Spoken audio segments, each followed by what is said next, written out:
তৈরি হয়ে গেল আমার সাবেকি পদ্ধতিতে বিউলির ডালের রেসিপি। আর এই যে বড়া। নমস্কার বন্ধুরা, কেমন আছেন সবাই? আলাপ নন্দিনীর একটি নতুন ভিডিওতে আপনাদের সকলকে স্বাগত। আমরা চলেছি এখন আসানসোলের জিটি রোডের উপর দিয়ে। আজকে হনুমান জয়ন্তী তো, তাই মন্দিরে যাচ্ছি বাবার দর্শনে।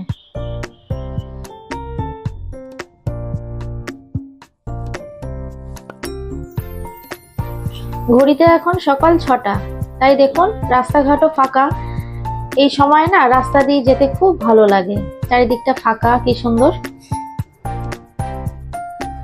বেলার দিকে এই রাস্তাগুলো বেশ ভিড় থাকে জানেন, আসলে দুপাশে স্কুল রয়েছে তো। আমরা এখন চলেছি আসানসোল বাজারে ফুলের দোকানে। মন্দিরে পুজো দেবো তো, তাই একটু ফুল নিয়ে যাই, আর বাবার জন্য গোলাপের মালাও নেব। দেখুন ফুলগুলো কি ভালো লাগছে দেখতে, সকাল সকাল টাটকা টাটকা ফুল, মনে হচ্ছে সব ফুল নিয়ে নিই। হনুমানজির প্রিয় ফুল গোলাপ, তাই একটু গোলাপের মালা নিয়ে যাব। দেখুন গোলাপের রং কি সুন্দর, লাল টকটকে।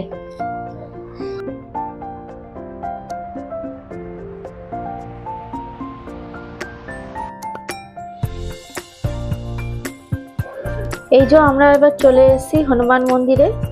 এই মন্দিরে জানেন তো হনুমানজি, বাবা শিব আর মা কালী তিনজনেরই মন্দির রয়েছে।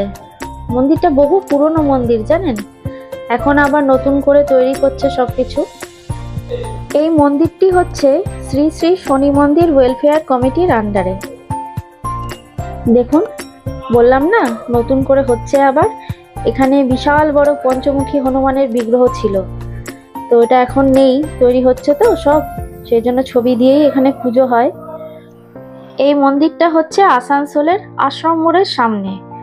মন্দির চত্বরটা দেখুন কি বিশাল। সকালবেলা থেকেই ভক্তদের ভিড় আস্তে আস্তে জমে উঠছে।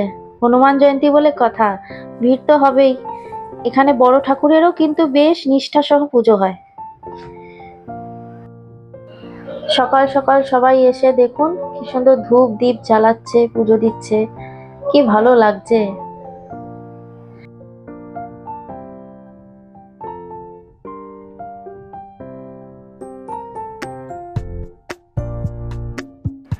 মন্দিরটা না জিটি রোডের একদম পাশেই। এই দেখুন রাস্তাটা, এর ডান দিকে চলে যাচ্ছে আসানসোল, আর বাঁ দিকে চলে যাচ্ছে বর্ধমান, দুর্গাপুর। আমাদের খুব সুন্দর মতো পুজো দেওয়া হয়ে গেল। এবার চলুন বাড়ির দিকে রওনা হব। আসানসোল বাজারের এই মন্দিরটা দেখুন, এটা হলো মহাবীর স্থান। সারা বছর ধরে প্রতিটা পুজো কিন্তু এই মন্দিরে হয়।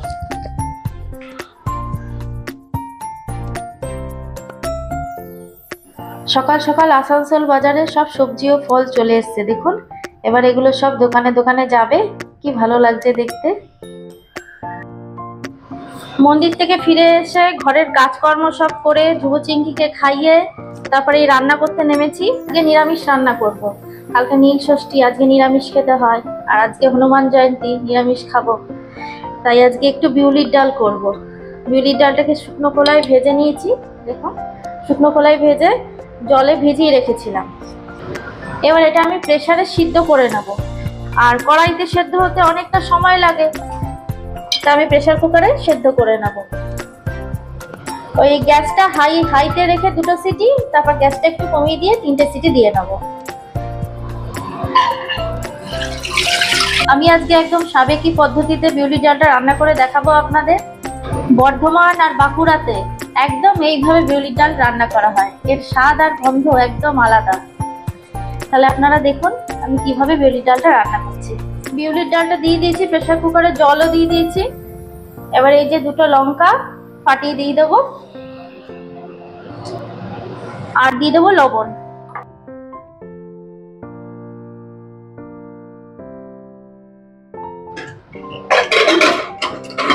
ঢাকনাটা আটকে দিলাম, এবার ডালটা সেদ্ধ করে নিই। আমি আজকে আদা, এই যে আদা আর মৌরি একসাথে বেটে নেব। এই আদা মৌরি বাটা দিয়ে আমি আজকে বিউলির ডালটা রান্না করে দেখাবো। ডালের মুখে খাওয়ার জন্য একটু ঢেঁড়স আলুও ভেজে নিলাম।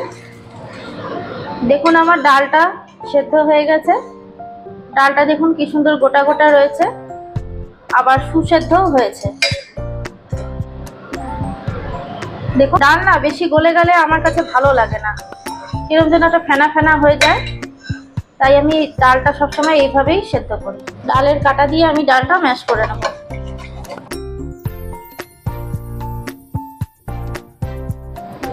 দেখুন ডালে এবার আমি ফোড়ন দেব।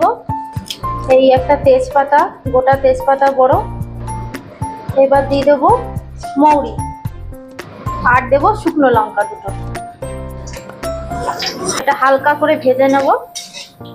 দেখুন আমার ফোড়নটা ভাজা হয়ে গেছে, এবার সেদ্ধ ডালটা দিয়ে দেবো।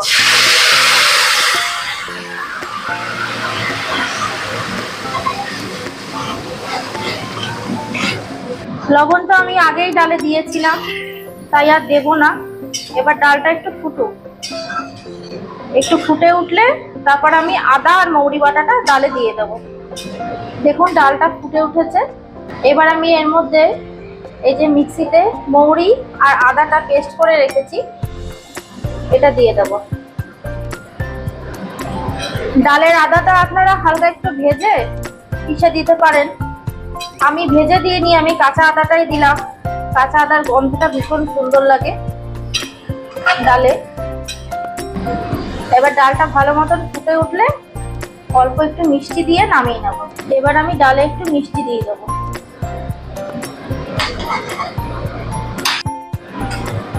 তৈরি হয়ে গেল আমার সাবেকি পদ্ধতিতে বিউলির ডালের রেসিপি। বর্ধমান আর বাঁকুড়াতে একদম এইভাবে ডাল রান্না করা হয়, বিউলির ডাল। এই ডালের স্বাদ আর গন্ধ একেবারে অন্যরকমের।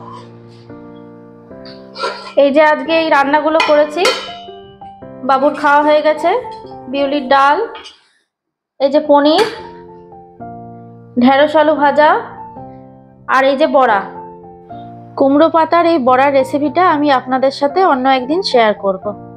এই ফোন করেছিলাম, শুনছি মাসি আসবে না কাজ করতে, বলুন বলেও যায়নি। তা কি করব, আর কিছু করার নেই। খেয়ে নিয়ে তারপর কাজ করব, কাজ করে তারপর স্নান করব। তাহলে বন্ধুরা আজকের ভিডিওটা এই পর্যন্তই থাক। দেখা হচ্ছে পরের একটি নতুন ভিডিওতে। আপনারা সবাই সুস্থ থাকবেন, ভালো থাকবেন, আনন্দে থাকবেন। আর আমার ভিডিওগুলো যদি ভালো লাগে তাহলে একটা কমেন্টে জানাবেন। ভালো লাগলে লাইক, শেয়ার, সাবস্ক্রাইব করে দেবেন।